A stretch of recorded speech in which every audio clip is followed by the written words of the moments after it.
Psaume 126, Cantique des degrés. Quand l'Éternel ramena les captifs de Sion, nous étions comme ceux qui font un rêve. Alors notre bouche était remplie de cris de joie, et notre langue de chants d'allégresse. Alors on disait parmi les nations, l'Éternel a fait pour eux de grandes choses, l'Éternel a fait pour nous de grandes choses, nous sommes dans la joie. Éternel, ramène nos captifs comme des ruisseaux dans le midi. Ceux qui sèment avec larmes moissonneront avec chants d'allégresse.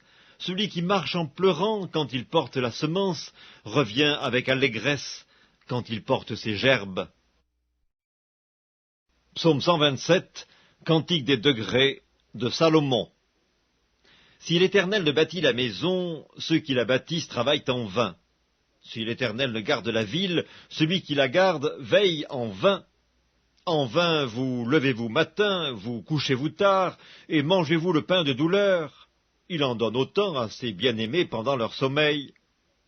Voici, des fils sont un héritage de l'Éternel, le fruit des entrailles est une récompense. Comme les flèches dans la main d'un guerrier, ainsi sont les fils de la jeunesse. Heureux l'homme qui en a rempli son carquois, ils ne seront pas confus quand ils parleront avec des ennemis à la porte. Psaume 128, Cantique des degrés.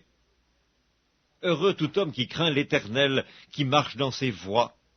Tu jouis alors du travail de tes mains, tu es heureux, tu prospères. Ta femme est comme une vigne féconde dans l'intérieur de ta maison. Tes fils sont comme des plants d'olivier autour de ta table. C'est ainsi qu'est béni l'homme qui craint l'Éternel. L'Éternel te bénira de Sion, et tu verras le bonheur de Jérusalem tous les jours de ta vie. Tu verras les fils de tes fils, que la paix soit sur Israël.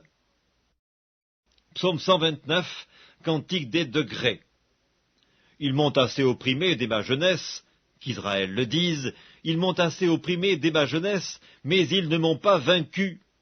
Des laboureurs ont labouré mon dos, ils y ont tracé de longs sillons. L'Éternel est juste, il a coupé les cordes des méchants. Qu'ils soient confondus et qu'ils reculent tous ceux qui haïssent Sion. Qu'ils soient comme l'herbe des toits qui sèche avant qu'on l'arrache. Le moissonneur n'en remplit point sa main, celui qui lie les gerbes n'en charge point son bras, et les passants ne disent point « Que la bénédiction de l'Éternel soit sur vous ! Nous vous bénissons au nom de l'Éternel. » Psaume 130, Cantique des degrés. Du fond de l'abîme, je t'invoque, ô Éternel, Seigneur, écoute ma voix. Que tes oreilles soient attentives à la voix de mes supplications. Si tu gardais le souvenir des iniquités, Éternel Seigneur, qui pourrait subsister? Mais le pardon se trouve auprès de toi, afin qu'on te craigne. J'espère en l'Éternel, mon âme espère, et j'attends sa promesse. Mon âme compte sur le Seigneur, plus que les gardes ne comptent sur le matin, que les gardes ne comptent sur le matin. Israël, mets ton espoir en l'Éternel, car la miséricorde est auprès de l'Éternel, et la rédemption est auprès de lui en abondance. C'est lui qui rachètera Israël de toutes ses iniquités.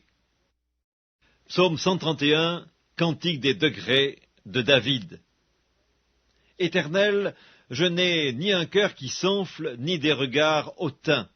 Je ne m'occupe pas de choses trop grandes et trop relevées pour moi. Loin de là, j'ai l'âme calme et tranquille, comme un enfant sevré qui est auprès de sa mère. J'ai l'âme comme un enfant sevré. Israël, mets ton espoir en l'Éternel, dès maintenant et à jamais. Psaume 132, Cantique des degrés. Éternel, souviens-toi de David, de toutes ses peines. Il jura à l'Éternel, il fit ce vœu au puissant Jacob, je n'entrerai pas dans la tente où j'habite, je ne monterai pas sur le lit où je repose, je ne donnerai ni sommeil à mes yeux, ni assoupissement à mes paupières, jusqu'à ce que j'aie trouvé un lieu pour l'Éternel, une demeure pour le puissant Jacob. Voici, nous en entendîmes parler à Ephrata, nous la trouvâmes dans les champs de Jahar. Allons à sa demeure, prosternons-nous devant son marchepied. Lève-toi, Éternel, viens à ton lieu de repos, toi et l'arche de ta majesté. Que tes sacrificateurs soient revêtus de justice, et que tes fidèles poussent des cris de joie. À cause de David, ton serviteur, ne repousse pas ton oint. L'Éternel a juré la vérité à David, il n'en reviendra pas. Je mettrai sur ton trône un fruit de tes entrailles. Si tes fils observent mon alliance et mes préceptes que je leur enseigne, leurs fils aussi pour toujours seront assis sur ton trône. Oui, l'Éternel a choisi Sion, il l'a désiré pour sa demeure. C'est mon lieu de repos à toujours, j'y habiterai car je l'ai désiré. Je bénirai sa nourriture, je rassasierai de pain ses indigents, je revêtirai de salut ses sacrificateurs, et ses fidèles pousseront des cris de joie.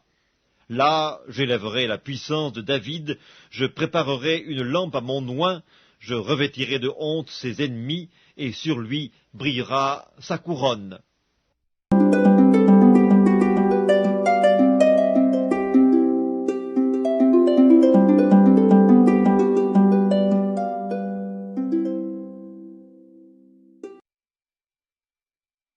Les Actes des Apôtres, chapitre 1. Théophile, j'ai parlé dans mon premier livre de tout ce que Jésus a commencé de faire et d'enseigner dès le commencement, jusqu'au jour où il fut enlevé au ciel, après avoir donné ses ordres, par le Saint-Esprit, aux apôtres qu'il avait choisis. Après qu'il eut souffert, il leur apparut vivant et leur en donna plusieurs preuves, se montrant à eux pendant 40 jours et parlant des choses qui concernent le royaume de Dieu.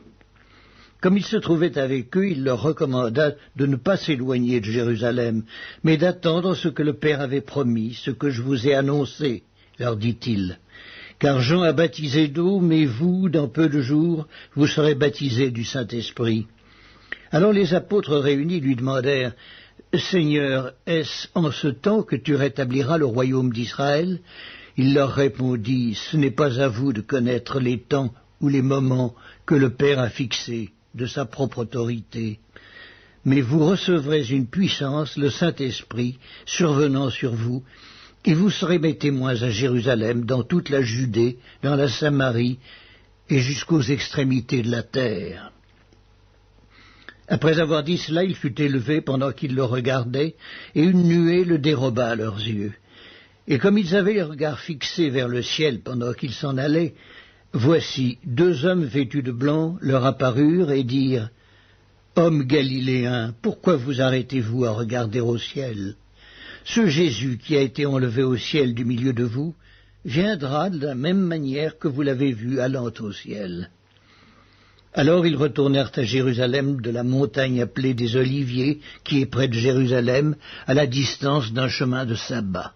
Quand ils furent arrivés, ils montèrent dans la chambre haute où ils se tenaient d'ordinaire. C'étaient Pierre, Jean, Jacques, André, Philippe, Thomas, Barthélemy, Matthieu, Jacques, fils d'Alphée, Simon le Zélote et Jude, fils de Jacques. Tous d'un commun accord persévéraient dans la prière avec les femmes et Marie, mère de Jésus, et avec les frères de Jésus. En ces jours-là, Pierre se leva au milieu des frères, le nombre des personnes réunies étant d'environ 120.